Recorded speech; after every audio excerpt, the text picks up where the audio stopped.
record. Oh, we are recording. Okay.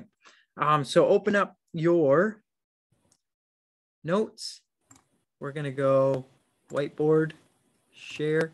I don't have a PowerPoint because whenever there's a PowerPoint, people think they just have to write what's on the PowerPoint and not think about anything else happening in class. I don't like that. So for the sake of your learning and my learning, it's on a whiteboard. I know what I'm going to say. Guys, sacrifice. I don't know if I spelled it right. Hopefully I did. But throughout what you've been already doing in your crash course of the Bible, there's these themes that keep coming up about God, about his purpose, about his love for the world, about what he does and how he does it. And one of the themes that we learned right away on day one was God is going to be glorified and he's going to extend his glory throughout the earth. He did that through the creation of people, right? His image bearers are going everywhere.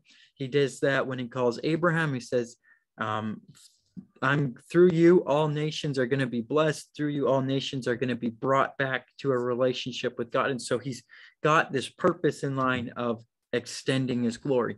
Now, another theme that's very important that I want to talk about in person, and we'll talk about another one, that will be the temple.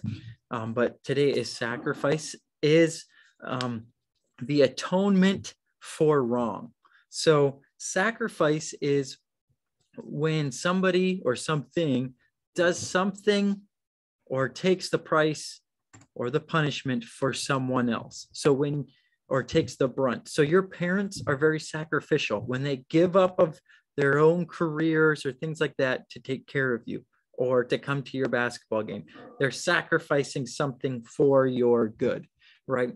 Soldiers, they sacrifice. So what I'm saying right now, you should probably be writing in your notes, okay? I'm not going to type it all out because it's on you, but you should have the date in your notes. Soldiers, right? They leave their families, they leave providing for them, working their farms or whatever, and they go and they put on their boots and their helmet and they sacrifice. Some of them sacrifice their lives, some of them sacrifice their time, some of them sacrifice their mental health for those that they love, the country that they're born in, and that's a sacrifice, right? They are doing something, giving of themselves for someone who doesn't deserve it or does deserve it or they find worthy of it. Now, in the Bible, in the redemptive story, there is this consistent sacrifice theme.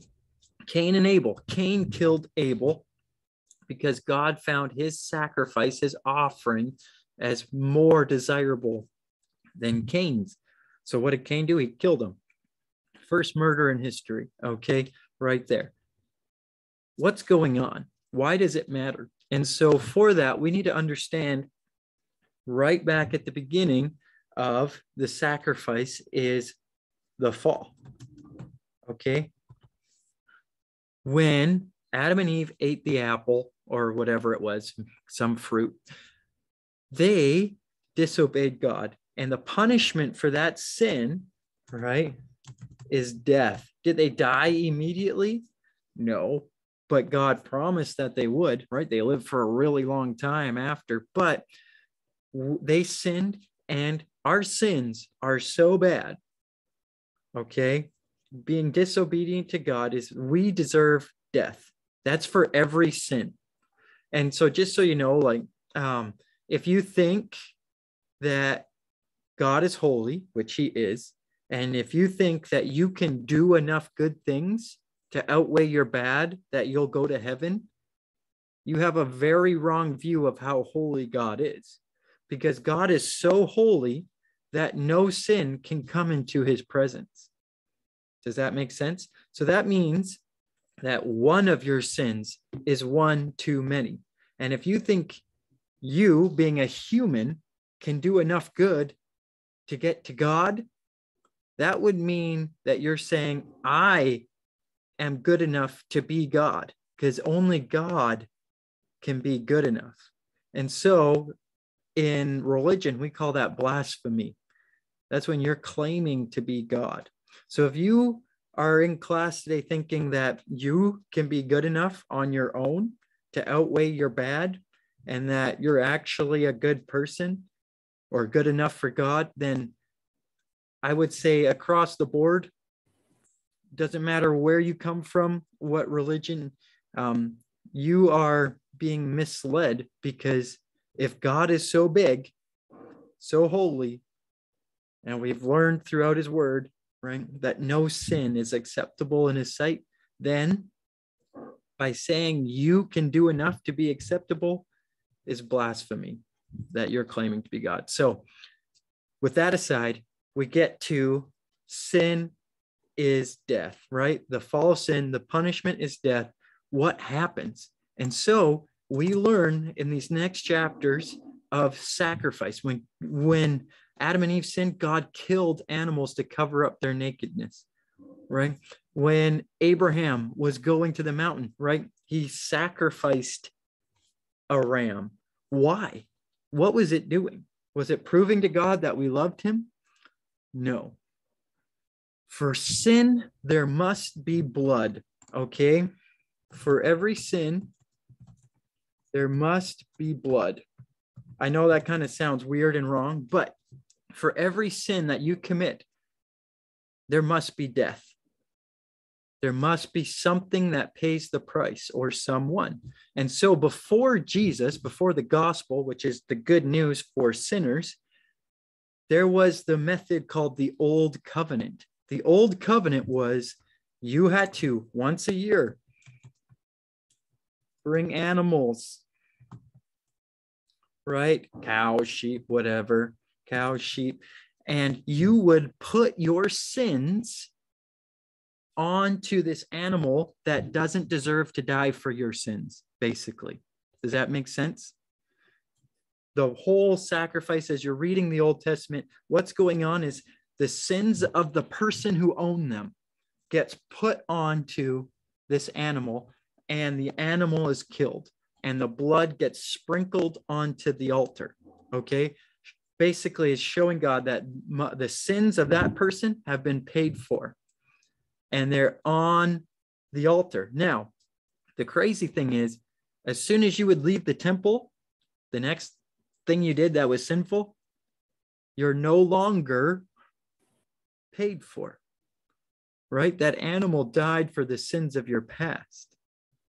So you are constantly living in this place of, I have sins that need to be redeemed and I need to put them onto something. And so it created a culture and a world and a thinking of, I need to work harder for salvation. Okay. And it cultivated basically a slave to sin, slave to righteousness. Callista, you have your hand up. What's cooking? What was this process called again? A covenant? The old covenant. Oh. Yeah. And so what happened was, this is justice. Okay. God is holy. We sinned. Justice is death. Something has to pay for it. Okay. By taking an animal in the Old Testament, you would receive forgiveness of your sins. Okay. God showed mercy. Your sins were put on the animal, forgiven. Okay. However, forgiveness is not the same as grace. Does that make sense? So, Emily, do you still have a question? Okay. So what's going to happen and what you're going to see as we continue to get through our crash course of the Bible is God's wrath must be satisfied. Okay. So what happens? There's constantly this call, this reminder to people, there's a Messiah coming. God is sending someone who's going to save you.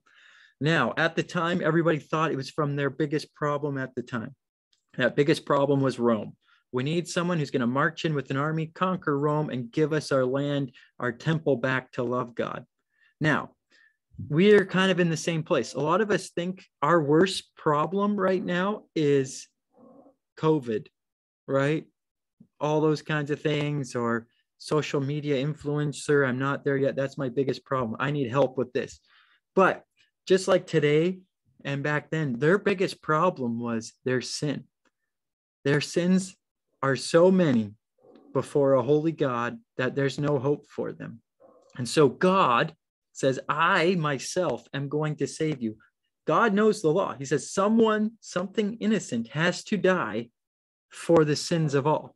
And so he sends his own son, Jesus, comes in the flesh as a boy born of a Virgin Mary, right? Comes, lives a perfect life. Now, if you sin, you deserve death. Jesus didn't sin. So now he's this faultless lamb, as they call it, okay? Basically, he comes as a sacrifice for your sins. The one who didn't deserve to die was killed on a cross, and God poured his wrath on Jesus in his death so that Jesus, the one who can conquer sin, who didn't deserve to die, has already taken your sins upon his shoulders. And so we have this new covenant of grace. Now, grace is receiving something you do not deserve. A great example of this is, let's see here. Jovan has a sweet Ferrari. Okay, he drives it onto campus. I see it. Wow, that's a nice Ferrari. I come up and I walk up with a brick and I just destroy the outside of that car.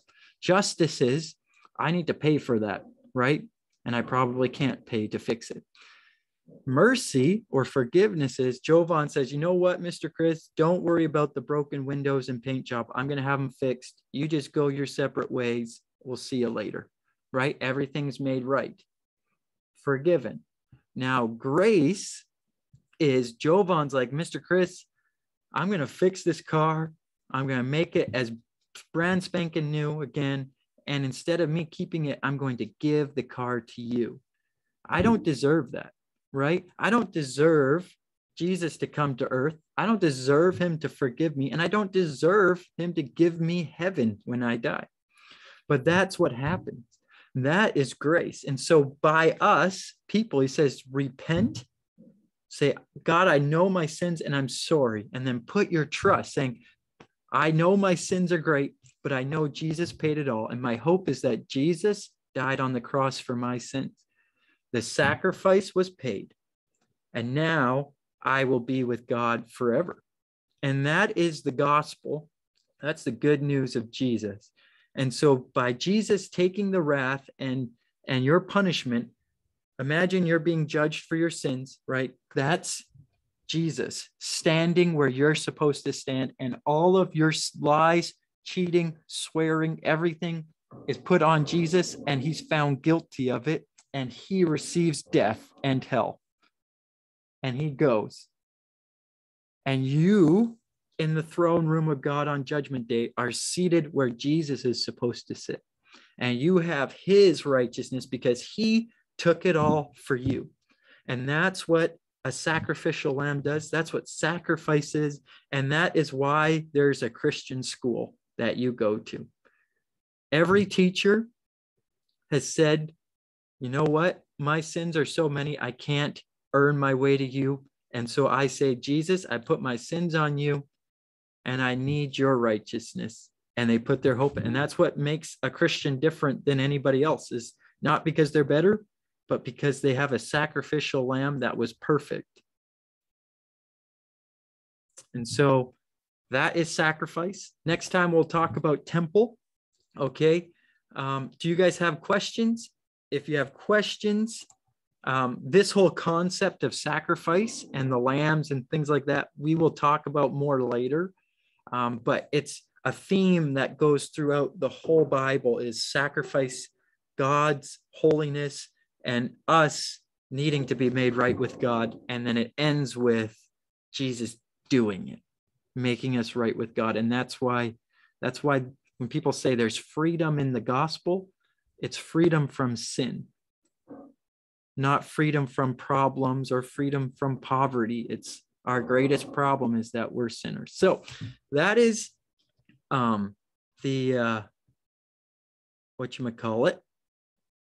the lesson for today. Please, if you don't have questions, you can go to the video resource room and or chat, upload or start watching the next 2 videos for part 4, take notes on them and be ready for next class. Sorry if I went a little longer with that lesson, but that is all I have. If somebody wants to share those notes with the other kids, I have recorded it. So hopefully I'll get that up on my YouTube channel ASAP for them. But please ask your questions now before I stop recording, or get started on the next Crash Course Bible part 4.